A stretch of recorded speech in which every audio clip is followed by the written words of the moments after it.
Bom, vamos lá para mais uma aula de álgebra linear do curso de Ciências e Tecnologia da Universidade Federal do Rio Grande do Norte. Meu nome é o professor Elton Carvalho. O assunto de hoje é método dos mínimos quadrados. Então, vamos primeiro estabelecer qual que é o nosso problema a resolver aqui, né? Então, suponha que eu queira fazer algum experimento, eu tenho um conjunto de dados e eu preciso verificar o valor de alguma variável do meu sistema obtida através desses dados experimentais, né? Então, no nosso caso aqui, vamos imaginar que eu tenho uma resistência elétrica, né? Então tem um resistor ali de resistência R e eu preciso descobrir quanto que é essa resistência, eu preciso confirmar, validar, calibrar essa resistência. Então eu posso usar a lei de Ohm, que está aqui, né? V igual a RI, e simplesmente medir a corrente e a tensão que passa por a tensão nesse resistor e a corrente que passa por ele. Aí eu tenho, por exemplo, 4 volts e eu meço uma corrente de 0,135 amperes, ou seja, 135 miliamperes. Aí você pode isolar o R aqui, né? Então R é V sobre I. Aí eu pego 4 volts dividido por 135 amperes e obtenho 29,6 ohms. Né? Parece bem razoável. Agora, vamos supor que eu resolva fazer outro teste e meça a corrente e a tensão desse resistor em outra situação. Então eu coloco 28 ohms, 28 volts e tem uma corrente de 814 miliamperes. Né? Então quer dizer, já não é proporcional. Aqui eu coloquei essa reta que é V igual a RI com aquele R que a gente calculou de 28 ponto alguma coisa, 28,6, 29,6 ohms aqui, né? E aí eu vejo que esse ponto deu um pouquinho mais para cima. Então, bom, eu posso pensar o seguinte: vai que tem alguma questão no meu multímetro, alguma questão no meu equipamento, que essa reta, normalmente, sei lá, ela não vai passar necessariamente no zero, com corrente zero não vai dar 0 volts, né? Então, vamos abrir mão disso e vamos comparar esses dois pontos aqui. Vamos fazer aquele exercício de calcular uma reta que passa por dois pontos no plano, né? Aí eu faço isso, tem um sisteminha linear aqui, né? Para o primeiro ponto, V0 mais I vezes R é igual a tensão, né? 4 volts. E para outro ponto, ele tem que satisfazer essa equação aqui, né? V0 mais RI, só que o I agora é 814 e o V é 28, né? E esse sistema tem solução, porque sempre, dados dois pontos, vai ter uma reta que passa pelos dois, e a reta é essa aqui, menos 0,772 volts, e a inclinação, a resistência está dando 35,3 ohms, ou seja, já deu uma resistência maior, diferente. E ainda ele está dando justamente que quando a corrente é zero, olha, deve dar para ver aqui, que essa reta vai cruzar o eixo vertical aqui na corrente zero, ela vai cruzar num ponto negativo, então tem esse menos 0,772 volts aí, que pode ser alguma questão experimental, alguma coisa assim, né? E aí, para ressaltar, experimentalmente, as coisas nunca vão ser exatas assim, tá? Eu estou ignorando, por exemplo, uma coisa importante que é a incerteza da medida, né? Então, eu estou mostrando aí nossos dados com 4 algarismos significativos. Então, o outro algarismo, por exemplo, nesse primeiro ponto aqui, 0.135, eu não sei se é 0.1350, eu não sei se é 0.1354, se é 0.1348, né? Eu não sei isso. Então eu tenho essa incerteza nesse valor aqui, né? É como, por exemplo, se olhar para uma medida feita numa trena, numa fita métrica, né? Aquela medição dos milímetros entre um milímetro e outro, você não tem como dizer se é 1,3 milímetro, 1,4 milímetros. Você sabe se é 1 milímetro ou 2 milímetros, né? Então isso aí entra na ideia da incerteza do aparelho, certo? Então, aí eu tenho esse resultado aqui. E pode acontecer algumas flutuações também, alguns erros estatísticos, né? Então, por exemplo, se eu resolver medir uma terceira vez, aí eu coloco meu sistema a 52 volts, por exemplo, e tenho uma corrente de 1.400 amperes, né? E aí eu tento fazer a mesma coisa, isso aqui é um sistema, né? Eu já já dei esse grauzinho de liberdade constante aqui no começo, mas agora eu quero uma reta que passe por esses 3 pontos. Dificilmente você vai conseguir 3 pontos colineares fazendo uma medida experimental, tá? Vai ter erros experimentais, os valores já não são tão absolutos assim, E aí, se você tentar fazer isso com 3 pontos experimentais obtidos aí, você vai ter uma equação, um sistema com 3 equações e 2 incógnitas, V0 e R. E esse sistema tipicamente vai ser incompatível, né? Então não vai ter solução, não vai ter uma reta que passa por esses 3 pontos porque eles não são colineares. E aí, claro, se você quiser obter uma estatística melhor, mais dados e tal, você vai acabar colocando mais pontos, né? Então aqui a gente tem, por exemplo, 5 pontos aí, 5 medidas, né? Indo até 100 volts. E isso vai dar uma corrente para a gente. Só que você pode ver que esses pontos claramente não são colineares. E essa reta inicial que eu tinha aqui, que passava por esses 2 primeiros pontos, bom, eu escolhi essa reta como uma reta que passa pelos 2 primeiros pontos, então eu estou ignorando esses outros 3 aqui. Para eu levar esses caras em conta, né, eu tenho que procurar a reta que passa o mais próximo possível desses pontos, a reta que está menos longe desses pontos possível, né? E a reta vai ser essa aqui. Então, se você olhar, a inclinação da reta mudou um pouquinho, né? E aí eu tenho o V0 como 1,88 volts e a resistência como 32,37 ohms, né? E aqui tem essa medida que esse mais ou menos 2,56, mais ou menos 1,37, isso aqui é o que a gente chama de incerteza nesse ajuste, né? Isso aqui não faz parte do contexto desse curso, ele vai fazer parte de um curso de estatística, de um curso de física experimental, tá?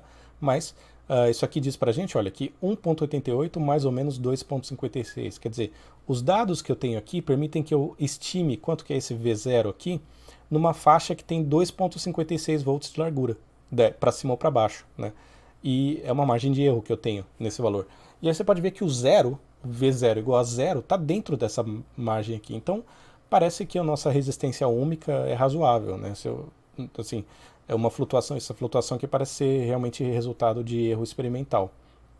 E eu tenho uma faixa de confiança aqui, 1,37 ohms para cima ou para baixo, na resistência do meu resistor, né? E, para esclarecer, esses dados aqui eu fiz uma simulação levando em conta um resistor de 33 ohms, né? Então, 32,37 está perto o suficiente do 33, considerando essa incerteza aqui. O método para calcular essa incerteza a gente não vai ver, mas a gente vai ver o método para chegar nesse 1,88 e nesse 32,37, né?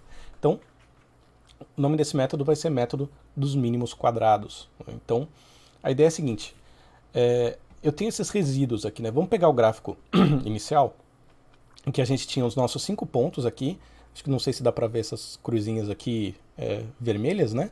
E eu marquei em preto aqui, mais forte, o que a gente chama de resíduo, que é a diferença entre o valor experimental, o valor medido, o dado que você tem, e a reta que você obteve, ou a curva, a função que você obteve para representar esses pontos, né? Então, a ideia é que a gente quer minimizar esses caras, de maneira que a soma deles todos seja o menor possível. E aí, por questão de facilitar a nossa vida, para usar normas ao quadrado, essas coisas, né, a gente vai querer minimizar, na verdade, o quadrado desses caras. Por quê? Eu poderia querer pegar o valor absoluto, mas ficar trabalhando com módulo assim é meio chato, né? Então, em vez de fazer isso, eu vou elevar esses resíduos ao quadrado, então é yi, que é o valor experimental, menos o f, que é a função que eu estou aproximando, calculada no ponto x, né? Então, yi menos f de xi, que é o resíduo, eu elevo esse cara ao quadrado e eu somo para todos os pontos experimentais que eu tenho. E meu objetivo é minimizar, achar a função f de x que faz com que esse valor aqui seja o menor possível, né? E aí, claro, essa função f ela é escolhida por mim, por uma razão. Eu tenho um motivo para escolher essa função. Geralmente um motivo físico, um motivo teórico por trás disso, né? Então, por exemplo, aqui eu estou medindo um resistor. Qual que é a equação que descreve o comportamento de um resistor? É a lei de Ohm. A lei de Ohm é uma função linear, né? Então eu posso ganhar um pouquinho mais de grau de liberdade e falar que é uma função afim, uma reta, né? Ax mais b, ou V0 mais RI. E aí eu falo, bom, quero descobrir então quem são V0 e R que minimizam esses resíduos aqui, né? Então, como eu quero um mínimo do quadrado deles, aí eu vou, para ilustrar, né, a gente pega a reta que a gente vai obter no final dessa aula, que vai dar esses resíduos aqui. Eles minimizam, essa reta minimiza os resíduos, né? Aí daria até para você quiser fazer uma análise. Esse ponto aqui foi o que deu mais longe de todas as retas, né? De todos os outros estão bem mais perto de uma reta do que esse cara. Então talvez tenha tido um erro experimental nesse cara, talvez tenha tido uma flutuação maior do que o esperado, pode acontecer, né? Então, esse ponto aqui poderia chamar atenção, mas isso é uma análise que a gente faz depois. Então, essa aqui é a reta que minimiza os resíduos quadrado, né? Os resíduos ao quadrado é a reta que passa mais perto desses pontos, né? Então, a ideia é essa, eu quero minimizar esses erros aqui, eu quero descobrir qual que é a reta que minimiza esses erros. Bem, então, o que eu quero fazer, a gente pode pensar o seguinte, vamos pensar em álgebra linear, né? O que eu estou fazendo? Eu estou querendo mexer com distância, eu estou falando de distância aqui, né? Então, eu vou tratar agora, em vez de olhar para o experimento, para os números, para os pontos, eu vou pensar de maneira mais abstrata. Vamos trabalhar no espaço vetorial das funções, que, dado o valor x, ela me retorna um certo valor y, né? E aí, eu não preciso que ela seja uma função contínua, eu não preciso que seja nada muito detalhado, eu só preciso que ela esteja definida nos pontos em que eu fiz medida. Então, por exemplo, no caso anterior, eu fiz medida em 5 pontos diferentes. Então, o espaço vetorial que me importa é o espaço das funções que estão definidas nesses 5 pontos, né? Nesses 5 valores de corrente aí. Então, nesse caso aqui, meus n pontos são 5, né, no experimento que eu estou querendo fazer. E aí, eu vou ter algumas funções, né? Eu vou ter essa função y, que é a função medida, ou seja, a função que eu vou lá e meço. E aí a corrente é 0,135, a tensão é 4 volts, né? Então essa é a função medida, são os meus dados experimentais. E tem a função f de x, que vai ser uma combinação linear aí de várias funções que eu conheço. E essa combinação linear vai ter esses coeficientes de combinação linear aqui livres, né, vamos dizer assim. Então eu tenho um α1 vezes uma função G1, mais um α2 vezes uma função G2, etc., até um αk vezes uma função GK. Ou seja, eu tenho K funções, é um espaço de dimensão K, né? Então a função que eu quero aproximar, isso aqui vai funcionar para os casos em que a função que eu quero aproximar é uma combinação linear de funções conhecidas. Essas funções, G1, G2, G3, podem ser malucas, elas podem ser o que eu quiser, né? Aqui no exemplo eu usei uma constante e x, mas eu poderia usar senos, cossenos, eu poderia usar exponenciais, logaritmos, o que eu quiser. Se a minha função puder ser escrita como a G1 mais b G2 mais c G3, etc., eu vou poder fazer essa conta, né? E aí o que está acontecendo? Essas funções G1, G2, G3, elas estão definindo um subespaço que está aqui representado por esse plano, né? Então, essas funções G1, G2, G3 são a base de um subespaço, então elas são linearmente independentes e tal, né? Mas elas são a base de um subespaço nesse espaço vetorial das funções aí, né? E aí a minha função experimental não necessariamente está dentro desse espaço vetorial, mas eu quero encontrar a função dentro desse subespaço aqui que melhor aproxima a minha função y. Então quero a função f, o vetor f, cuja distância ao vetor y é a menor possível. E aí, vendo por essa projeção, né, vendo por isso, por definição, esse f vai ser a projeção do vetor y dentro desse subespaço, né? Então, projeção dentro do subespaço é uma generalização daquela nossa ideia da projeção em um vetor, né? Então, eu vou querer projetar a minha função no subespaço, né? Então,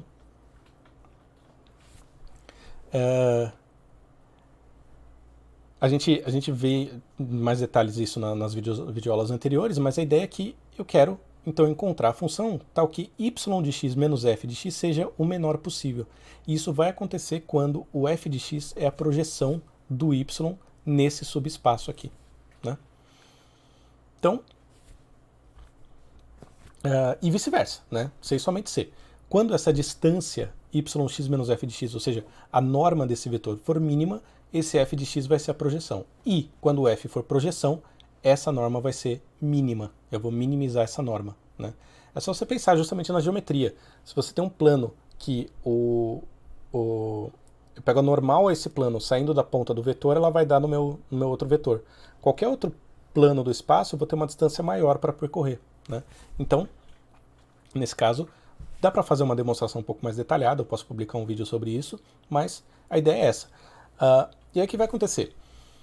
Essa distância é mínima quando esse vetor y de x menos f de x é ortogonal a esse subespaço. Ou seja, ele é ortogonal a qualquer vetor que eu pegar desse subespaço. Em particular, vamos ver no caso de dimensão 2, para a gente falar do problema que a gente está vendo da nossa resistência e disso que está ilustrado aqui, né?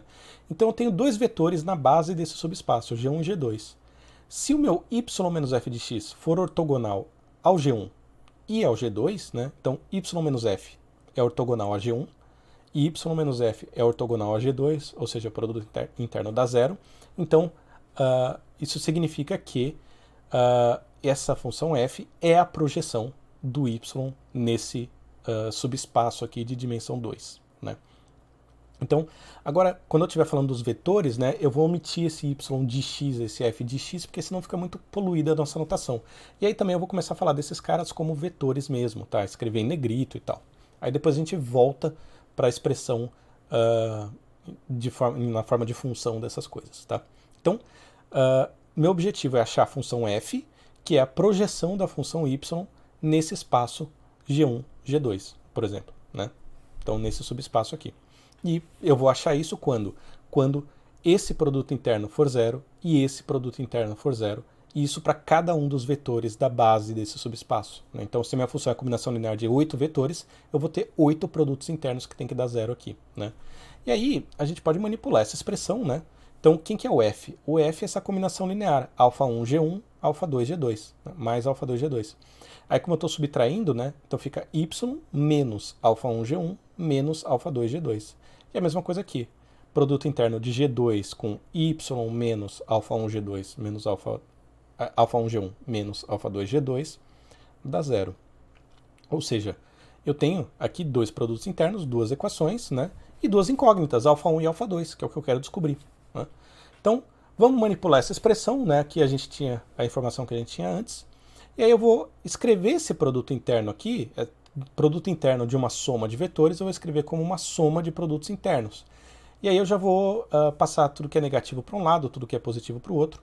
E aí eu tenho isso aqui escrito, olha, tudo que tem α1 e α2 está do lado esquerdo, tudo que é constante, vamos dizer assim, não depende dos alfas, está do lado direito, né? E aí, aqui eu posso colocar esses alfas para fora, e eu tenho esse sistema linear aqui, de duas equações e duas incógnitas, α1 e α2. E esses produtos internos, eles são dados do meu problema. Eu sei os x, xi, eu sei os y, eu sei G1 e G2, porque eu escolhi G1 e G2, né? Então eu posso calcular esses produtos internos todos aqui, G1 com G1, G1 com G2, G1 com Y, G2 com G1, que se for real eles são iguais, se for complexo eles ficam conjugados, né? Mas eu tenho todos esses caras aqui, todos os produtos internos eu consigo calcular, e os alfas são o que eu quero descobrir, né? Esse é um sistema linear que tem duas equações e duas incógnitas, e ele vai ser determinado. Por quê? Quando esses vetores aqui forem Li, o que vai acontecer? Eu vou ter esse sistema linear, a matriz desse sistema linear, que vai ser G1, G1, G1, G2, G2, G1, G2, G2, essa matriz aqui, na hora que eu calcular o determinante, esse determinante vai ser diferente de zero, porque esse determinante vai ser o produto das diagonais aqui, né, G1, G1 vezes G2, G2, menos a antidiagonal, que é G1, G2 vezes G2, G1. Isso aqui é a norma ao quadrado do G1, G2, né? Se você pensar em número complexo, se você pensar em número real, vai dar a mesma coisa, só que não vai precisar da norma aqui, né? Vai ser só ao quadrado, módulo quadrado. E aí, eu posso escrever esse cara, produto interno de G1 com G1 é a norma ao quadrado do G1. Produto interno do G2 com G2 é a norma ao quadrado do G2. E esse cara aqui é o módulo quadrado desse produto interno. E a desigualdade de Cauchy-Schwarz vai dizer pra gente que essa expressão aqui é maior que zero. Ela só vai ser igual a zero se G1 e G2 forem LD. Mas eu escolhi eles como LI, porque eu escolhi esses caras como base de um subespaço, né? Então, isso aqui vai ter sempre solução. Eu sempre vou conseguir projetar um vetor num subespaço. É isso que eu estou dizendo, né? E aí, então, se eu conseguir escrever esse sistema linear com os meus dados, calcular esses produtos internos aqui, eu consigo achar α1 e α2, e aí eu consigo escrever a aproximação de y em termos de combinação linear de G1 e G2, que é o que eu quero. Eu quero saber a função que melhor descreve os meus dados, né? Então, a gente tem, resumindo aqui, dois objetivos, basicamente. Eu quero minimizar os resíduos, eu quero encontrar a reta que minimiza esses resíduos. Esses resíduos são esse somatório aqui, né? Para cada ponto, para o iésimo ponto aqui, eu vou calcular a diferença entre o yi, que é o valor da medida, e f de xi, que é o valor da minha função aqui, no caso da minha reta aqui nesse caso, né? Não precisa ser uma reta, nesse exemplo é uma reta.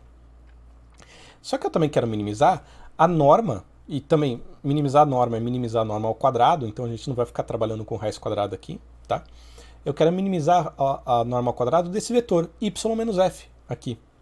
E essa norma ao quadrado, que eu quero minimizar, que vai dar a minha projeção, né? Quando essa norma é mínima, esse cara é projeção. Essa norma ao quadrado é o produto interno de y menos f com y menos f, né? E aí eu comparo esse cara com esse cara, isso dá para mim a ideia de eu definir o produto interno de f com g como a soma nos meus pontos i. Então assim, eu tenho 5 pontos aqui, eu vou ter a soma nesses 5 pontos do produto entre o valor da função no ponto xi e o valor da outra função no ponto xi. Aí o que acontece? Quando eu faço isso e calculo essa norma aqui, essa norma vai dar essa expressão. Ou seja, quando eu defino o produto interno desse jeito aqui, minimizar essa norma é a mesma coisa que minimizar essa expressão aqui. É a mesma coisa. E aí fica como exercício para você demonstrar esse produto interno aqui, tá? Bom. E essa norma aqui, que é o cara que eu quero minimizar, vai ser mínimo quando? Quando, no caso de dimensão 2, né, essas duas equações aqui forem dadas por isso. Então, o produto interno aqui, quando α1 e α2 forem solução desses caras, esse produto interno, G1 com G1, usando essa definição, vai ser a soma para todos os pontos i de G1 aplicado no xi. Só que ao quadrado, né? G1 vezes G1, G1 vezes G1 dá G1 ao quadrado. Mesma coisa o G2. Vai ser a soma para todos os pontos do G2 aplicado, calculado no xi, isso tudo ao quadrado. O produto interno de G1 com G2, e aqui eu já vou deixar, estou supondo que é real, tá? Então G1 com G2, G2 com G1 é a mesma coisa. Mas é o produto interno, a soma do produto de G1 com G2, né? Calculado nos pontos xi. Então eu tenho 5 pontos ali no caso, eu vou ter 5 termos nessa soma. E finalmente, produto interno de G1 com Y e de G2 com Y vai ser a soma do produto de G1 calculado no xi vezes o valor da medida daquela medida, naquele ponto, né? Então, eu sei calcular esses caras, tem uma forma fechada. Se tem uma forma fechada, eu vou substituir aqui no sistema, esse sistema tem solução única, e aí eu tenho α1 e α2, e eu já sei quem que é o meu f. Meu f vai ser α1 G1 mais α2 G2, com α1 e α2 dados por isso aqui, né, por esse sistema. Isso no caso de dimensão 2. Se eu tiver dimensão 3, eu vou ter 3 sistemas, aí eu vou ter G1 com G1, G1 com G2, G1 com G3, né, e assim por diante, né?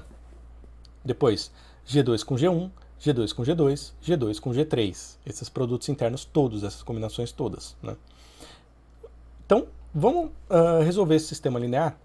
Agora, vamos resolver esse caso para o nosso caso experimental, né? Então, eu tenho a nossa equação aqui, V igual a V0 mais RI. Eu estou supondo que o nosso sistema obedece à lei de Ohm, só que eu estou colocando esse V0 aqui para dar conta de uma reta que passa um pouquinho melhor para os pontos que me interessam, e eu quero abrir mão dela passar no 0, 0, porque às vezes, como eu falei, eu tenho algum problema experimental, eu tenho quero ter essa liberdade, né? Eu quero fazer uma função que é o mais descritiva possível.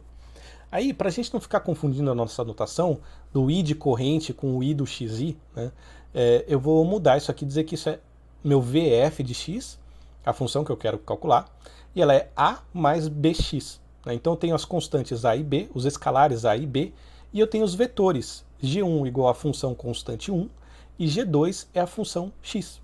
Né? Então o meu f de x é a combinação linear de a vezes g1 mais b vezes g2. E aí eu tenho meus dados aqui. Então vamos lá. Nosso sistema linear é esse produto interno aqui. É a vezes G1, G1, mais B vezes G1, G2 é igual a G1, Y.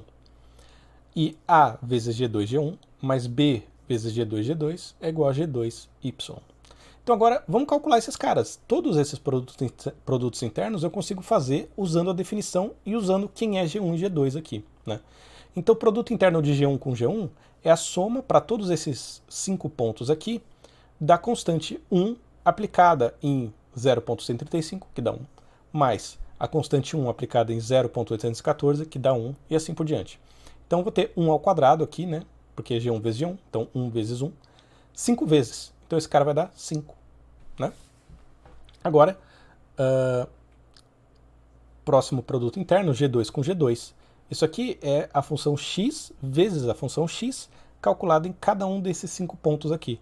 Então fica 0,135 ao quadrado, mais 0,814 ao quadrado, mais 1,400 ao quadrado, mais 2,327 ao quadrado, etc. Né? Fazendo essa soma toda, a gente vai ter 17,46. Né? Somei aqui, deu isso. Agora vamos para o produto interno entre G1 e G2. G1 e G2 vai ser o produto da função G1 vezes a função G2, calculado em cada um desses 5 pontos. Então isso aqui vai dar a soma dessas correntes, 1 vezes cada um desses caras. Né? Somando todo mundo dá 7,74. E os outros que faltam, a gente fez esse aqui é igual, fez esse aqui, agora faltam os que envolvem os meus dados experimentais. Então, produto interno entre a minha função G1 e os meus dados Y vai ser a soma de 1 vezes cada um dos caras. Né? Então vai ser 4 mais 28 mais 52, etc. Isso dá 260. E produto interno de G2 com Y, agora olha só, eu vou ter a função G2, que é x, calculada no ponto I, vezes o meu iésimo dado, então yi. Né? Então fica xi vezes yi, calculado para cada um dos pontos. Então fica 0,135 vezes 4, mais 0,814 vezes 28, somando todo mundo, dá 579,6. Eu estou fazendo aqui esses arredondamentos, né? Eu estou mantendo mais ou menos 4 algarismos significativos para a gente ser consistente. Na prática, esses cálculos internos aqui, eu estou fazendo todos com todos os dígitos, tá? Só no final eu vou exibir só os significativos. Então aqui dá esse sistema, olha, G1 com G1 é 5, então 5 vezes A, mais G1 com G2 é esse 7,74 aqui. Então fica 7,74 vezes B é igual a G1Y, que é 260. E aqui embaixo também, ó, de novo, eu substituo G1 G2 pelo valor 7742 vezes A, mais G2, que é esse 17,46 vezes B, é igual a G2Y. G2Y, esse 579,6 aqui. Isso aqui dá um sistema linear, você pode resolver da maneira que você achar mais conveniente, e vai dar A igual a 1,881 e B igual a 32,37. Né? A e B, o meu A é o meu V0 e o meu B é o meu R. Né? Então vamos interpretar isso aqui. A gente tem a nossa equação da lei de Ohm aqui mais generalizada, V0 mais RI, resolvendo o nosso sisteminha lá do MMQ, método dos mínimos quadrados, MMQ. Né? A gente obteve V0 igual a 1,881 volts, R igual a 32,37 ohms, né? Gente, vocês me desculpem, né, que eu tinha ficado aqui em cima do gráfico, né, mas eu copiei ele aqui em cima para vocês. Então V0 é 1,881 volts, R, a resistência do meu resistor, é 32,37 ohms, de acordo com esses dados, né, e o gráfico desse cara aqui. Então essa reta aqui é a reta que tem esse coeficiente linear e esse coeficiente angular. Né? Então é assim que a gente faz o ajuste de uma reta usando mínimos quadrados. Depois, na aula presencial na aula síncrona e em alguns outros exemplos, eu vou fazer outras funções. Eu vou fazer uma função quadrática, eu vou fazer uma função, uns dados que são quase quadráticos, quase uma parábola, mas não são bem uma parábola. E aí vou ajustar isso a uma parábola, ver o que acontece.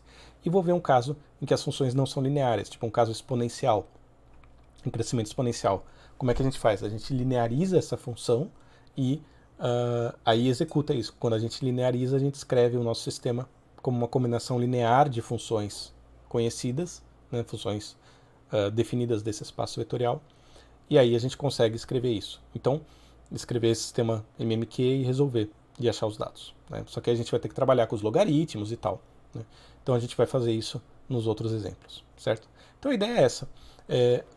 O método dos mínimos quadrados vai minimizar os resíduos ao quadrado, então mínimos quadrados, né, os quadrados mínimos aqui de erro, usando a ideia de que essa reta aqui é a função do tipo ax mais b, né, que melhor aproxima, que chega mais perto da função no espaço vetorial das funções, né, que me dá esses pontos experimentais aqui, né. Ela é a que chega mais perto, considerando a restrição de que eu estou olhando só para funções do tipo ax mais b, né. Eu poderia colocar, por exemplo, um polinômio de grau 4 aqui? Poderia. Né? O polinômio de grau 4 tem 5 graus de liberdade. Né? E aí eu vou ter um polinômio que vai passar exatamente em cima desses pontos. Mas aí que tá, o que significa isso? Né? Eu tenho algum motivo para acreditar que meu resistor vai se comportar como um polinômio de grau 5? Se o que a gente conhece é a lei de Ohm, que é um polinômio de grau 1? Né? Então, conhecer o sistema, saber quais as funções que a gente tem para trabalhar, escolher o nosso subespaço, faz parte da inteligência do problema, né? E essa inteligência do problema, que a gente chama de escolher um modelo, né? Nosso f, aí, a função f é um modelo, nosso v igual a v0 mais ri é um modelo para o nosso problema, né? Um modelo do nosso sistema físico, nosso sistema experimental, e eu estou querendo medir para ver se o meu experimento se comporta como um modelo, né? E então você tem que saber por que você está fazendo isso. Acontece, por exemplo, de pessoa querer usar no Excel tem pronto isso aí, tá? Você consegue fazer você vai encontrar como regressão linear. Você pode fazer uma regressão para um polinômio qualquer. Só que não quer dizer necessariamente que seus dados podem ficar bonitinhos em cima do polinômio, mas isso pode não fazer o menor sentido. Não faz sentido eu ajustar um polinômio de grau 4 nesses 5 pontos aqui, porque meu sistema não é um polinômio de grau 4. Né? Então, tem casos, por exemplo, que se ajusta polinômio de grau 3 numa coisa que é linear. Qual que é o problema do polinômio? O polinômio, uma hora, ele vai estourar para mais infinito ou para menos infinito. E se eu sei que meu sistema não faz isso, não faz sentido usar o polinômio ali. Né? Então, a sabedoria de eu escolher quais são as funções faz parte de resolver o problema. Mas assim, dada a função, suponho, eu quero essa função, eu consigo achar a projeção, né? Usando o método dos mínimos quadrados, que é a álgebra linear pura, né? E num sistema, você vê, num espaço vetorial totalmente abstrato.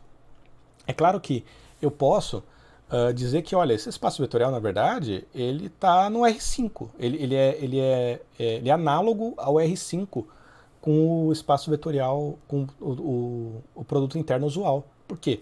Porque eu tenho 5 pontos aqui. Os meus dados, eles são conjuntos de 5 números reais, né? Seja esses 5 números reais os meus xi, os meus yi, ou então o G1 de x ou o G2 de x, né? Então, eu vou ter 5 números ali, né? Eu vou usar só esses 5 números. Então, em vez de eu posso falar do espaço das funções e nesse produto interno especial, estou fazendo uma projeção usando esse produto interno, ou eu posso falar, olha, eu estou no R5. Por quê? Porque eu tenho 5 pontos experimentais, eu tenho 5 dados, né? E aí eu vou falar no R5 e eu faço o produto interno no R5. Mas, no fundo, o que a gente está fazendo é olhando para o espaço de funções. Né? Tem o que a gente chama de isomorfismo, quer dizer, um espaço vetorial se comporta exatamente igual ao outro para os efeitos do que a gente está trabalhando. Então, tanto faz eu trabalhar em um e outro, o resultado vai ser o mesmo. Como, por exemplo, eu falar que eu tenho os polinômios de grau 3, tem dimensão 4, né? E aí eu vou falar, então eu vou trabalhar não com os polinômios, mas eu vou trabalhar com as coordenadas desse polinômio, então eu estou no R4 agora, né? Aqui é a mesma coisa, eu posso falar, entender que eu estou nesse espaço geral aqui de funções, né? Esse espaço mais, cadê? Esse espaço mais geral aqui das funções, e eu digo, olha, essa função aqui real dos meus dados, né, que eu obtive, que eu medi, é um vetor e eu estou querendo projetar isso num subespaço de funções que eu controlo bem, né, os polinômios, ou, sei lá, exponencial, os logaritmos, sei lá, né. Eu estou querendo fazer isso, ou eu posso simplesmente pensar, eu estou fazendo uma projeção aqui no meu espaço R5, porque eu tenho 5 pontos experimentais, e é isso que eu estou fazendo, né? Mas para entender a filosofia por trás do que a gente está fazendo, quando a gente resolve um sistema desses por mínimo quadrado, é isso que a gente faz, né? Então, vai ter exemplos aí depois na aula síncrona e depois gravados de outros casos em que eu não tenho necessariamente uma função linear, né, como essa, cadê? Aqui uma reta, né, um caso em que eu não tenho necessariamente uma reta, mas a gente vai estudar esses casos, mas você vai ver que vai ser tudo basicamente linear no sentido que a gente está falando de álgebra linear, beleza? Então, a gente continua lá nas nossas na nossa trilha de aula e pode ir para os exemplos, beleza? Então, até mais, gente.